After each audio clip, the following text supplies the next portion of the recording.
у нас под действие закона попадает лесной фонд. А лесной фонд, как вы понимаете, человек, который взял земельный участок, он вынужден будет вырывать, что-то делать с лесами. В Якутии у нас значит, сильно льдистая королита зона, то есть вечная мерзлота. На основании вот, именно научных данных наших ученых мы можем смело говорить, что вырубка леса приведет к эрозии почвы, к заболачиванию, а это грозит экологической катастрофой.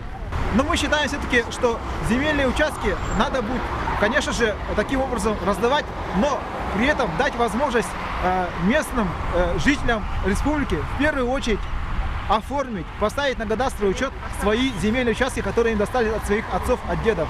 Во-вторых, мы хотим попросить отсрочку хотя бы, если не вывести из-под действия нашу республику, то до 2018 года хотя бы перенести вот, вступление действия этого закона, потому что многие наши земельные участки не поставлены на кадастровый учет.